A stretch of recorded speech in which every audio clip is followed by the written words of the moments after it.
for Chavez and Valdez. Here we go, Jorge Valdez. 5-minute rounds. First championship title fight in BAMMA USA history. BAMMA USA bad beat 9. And making history, the first title fight in BAMMA USA. Joseph Leonidas Henley at the table with myself, the Yakman, Ron Yakovetti, and R.J. Clifford. So making this even more memorable for us to have you here, sir. There we go. I wouldn't want to be anywhere else. Now, the fun thing about watching George is George can be so aggressive with his stand-up because of how comfortable he feels on the ground.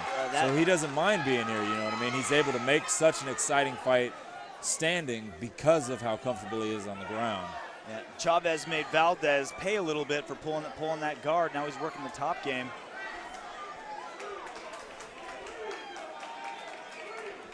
Valdez working for a triangle, kind of an awkward armbar. Yeah, his submissions are lethal.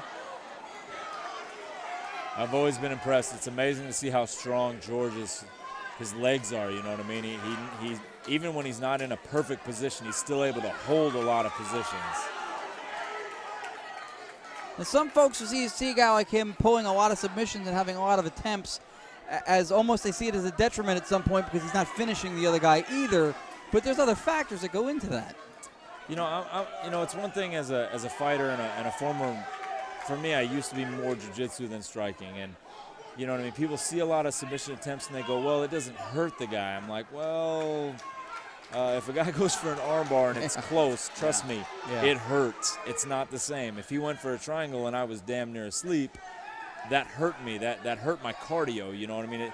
You may not see blood, you may not see, oh well, he hit him hard, but trust me, it still hurts. Or a Kimura that wears out your shoulder. I mean, there's a lot of things I can do.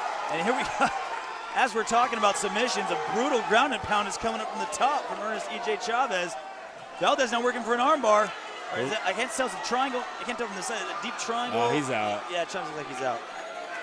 But you know what? You got to give Ernest the benefit of the doubt. I mean, he's bringing that top ground and pound with no fear, you know what I mean? And he definitely has to believe in his jiu-jitsu escapability, and you know he doesn't feel like he's gonna get caught. And if he gets caught, he feels like he can get out. He's already gotten out of 2 good submission attempts by George. So we got 5-5-minute rounds scheduled with this fight, and this already looks like if it continues, it's going to be crazy. You have 2 guys that are completely imposing their will, but they're taking turns. You've definitely got a lot of back and forth. You know, George definitely throwing the jiu-jitsu game at him, and Ernest definitely bringing the heat from top. So George has a granite jaw too. I think that's one of the things that makes him dangerous is that he gets hit sometimes more than he should, and he takes it and he keeps trying to get submissions. And that's going to get tiring for EJ if he has to keep dealing with that over the long haul. And Chavez was punching really hard and punching a lot here early in the first round. If he can keep that momentum, keep that up for 5 rounds, it could be trouble for Valdez, but Valdez always relentless with his submission attempts, excuse me. Now I got to say, if I was EJ, I would be looking more for elbows than punches, because punches from that position, you know, I mean, very rarely do they really finish a fight, especially with a jiu-jitsu guy. You know what I mean? You throw the elbows, you can definitely cut him. You know, you can bring a lot more stress to a guy with the elbows from the top position than you can with a lot of punches, unless you bring a lot of power. He looks like he's throwing, but I definitely feel like he's going to tire out a little bit. Now that you see George is getting that wrist control, the triangle is going to be a danger. You know what I mean? I would definitely start to look for elbows from the top if I was EJ. If they both get to keep taking turns at imposing their game plan and doing what they want to do, this could be a lot more about will than skill.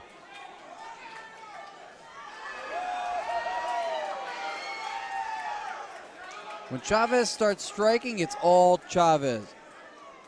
When Valdez starts going for submissions and throwing his guard up high and hipping out, it's a whole different game.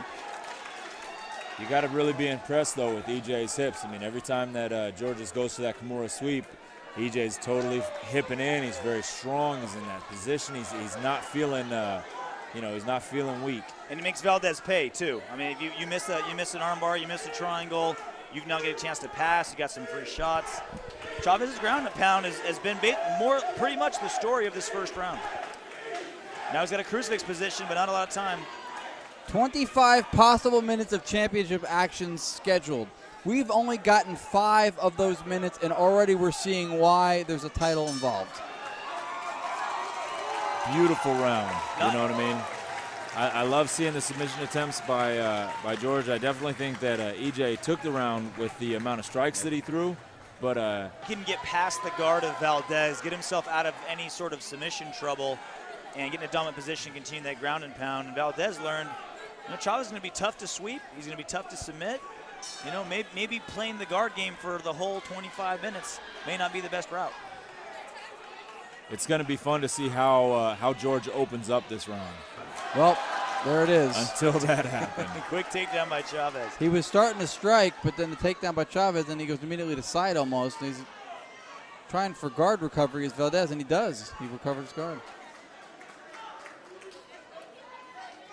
I think in the end the question's going to be, is George able to keep enough in his legs, playing off his back, to take advantage of EJ getting tired on top throwing punches? I mean, people think that that's not tiring. That's still very tiring. You know what I mean? I don't think that EJ is going to finish him from George's guard. I really don't feel like EJ is going to pass his guard.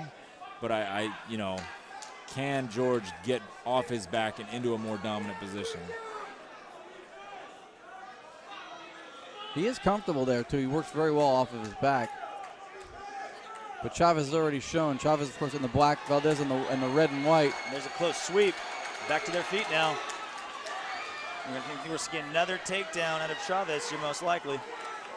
I don't think we've seen anybody dominating the stand-up battle. I think we've just seen 2 completely different strategies on the ground. Well, Chavez, I think it's apparent. Valdez is so comfortable on his back, throwing submission attempts. That's got to be like the 8th triangle that Valdez has tried in the opening, almost 7 minutes of this fight. And Chavez doesn't seem to be worried about it. He's just landing his ground and pound, maintaining top position, and winning rounds. He's moving off to the side there, getting out of that triangle, even being a possibility. Now he's got the half guard of Valdez. He's not past it, but he's looking to step over, getting inside it. You got to love the support that EJ has from the crowd right now. We can hear him his crowd is definitely deep in his corner and supporting that kid. Well, 6-0, up-and-coming fighter, his first championship fight. A lot to be excited for if you're an EJ Chavez fan.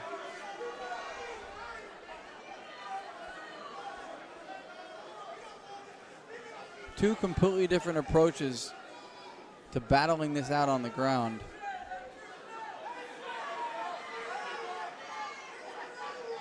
Two and a half minutes left in the second. Chavez on the top, Ernest E.J. Chavez. George the Envy Valdez on the bottom. He's in the red and white trim.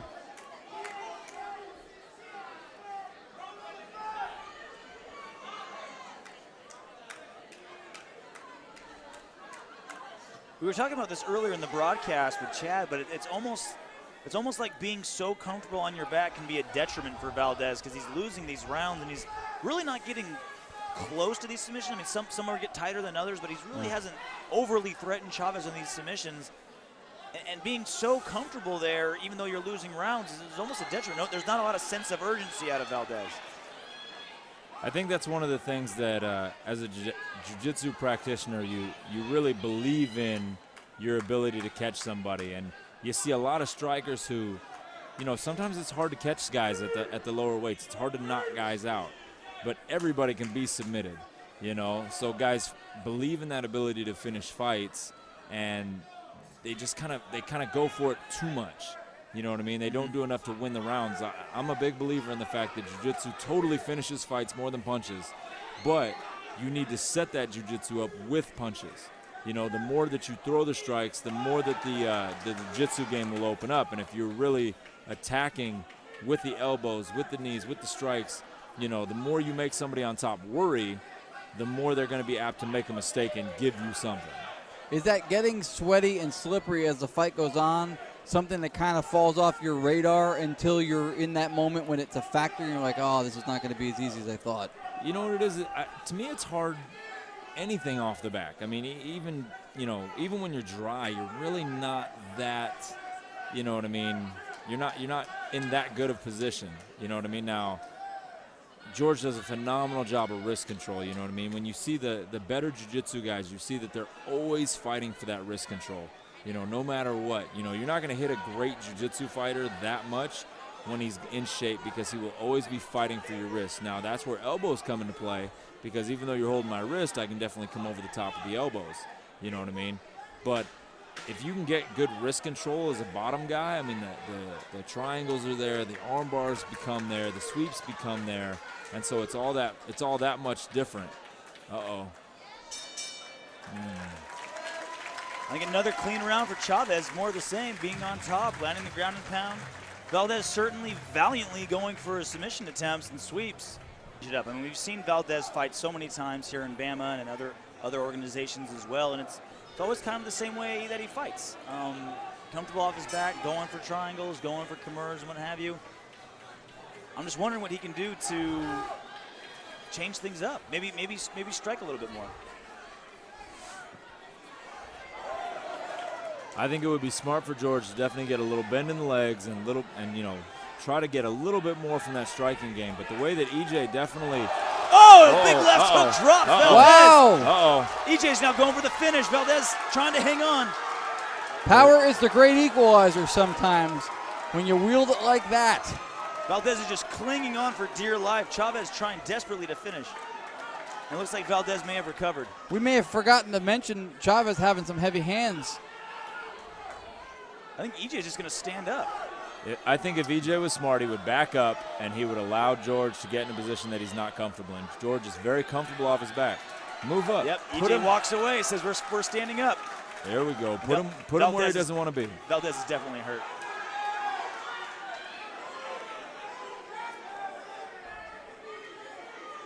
The thing that'll kill a jiu-jitsu fighter standing on his feet is looking for that one shot if he doesn't have one-shot power.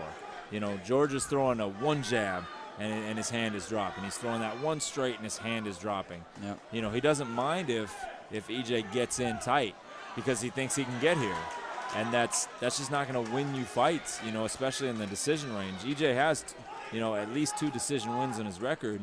You know he's already ready to win that fight. You know, you don't want to give him that opportunity. Obviously, Valdez can submit just about anybody in the BAMMA USA cage, but it is so rare for a fighter to be able to consistently win rounds, win fights, fighting off his back. It is just so difficult to do today in mixed martial arts. You know, as a fighter, I definitely believe in the jiu-jitsu from the top game. Yep. That's my favorite place to play jiu-jitsu because off the back, you know, you really take a lot of punishment. If you're on top, you know, play that jiu-jitsu game because he's not winning. Yep. Your opponent's not winning from the bottom. The ball's in your court on top. Exactly, you know what I mean? That's when you have the opposition to throw those punches to set up things. At Bad Beat 8 when I submitted Miguel, you know, that was the thing. I took him down with a single leg. You know, and I was going to get ready to strike, and I knew where he would go in order to get up, you know, and that's where the Darce came into play. And so, you know, I was able to get that submission, you know, even with my broken hand, and get out of the fight and make sure that everything was good.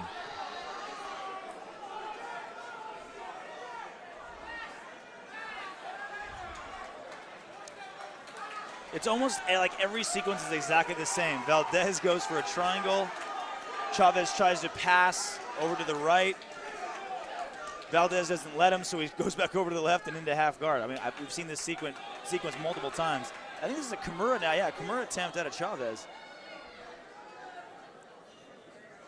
Valdez wise to it. And back to guard. See if EJ stands back up again. Yep, he does. Valdez kicked him as he walked away. Chavez clearly knew that he was fighting a guy who was going to be going for submissions left and right. This might be it. This might be it for Chavez. Raining some punches from his top position. Valdez moving just enough to not stop the fight. And he always seems to be able to do that. that. I think this is going to be it. Valdez not showing any sort of movement. He's blocking still. If he's active enough. We're looking at a very, very adept referee. Mike Beltran's not going to stop it unless it really looks like He looks Chavez. really close, and that's it. And that's the end of the fight. Ernest E.J. Chavez is your new BAMMA USA lightweight champion, the brand new champion, first champion in history.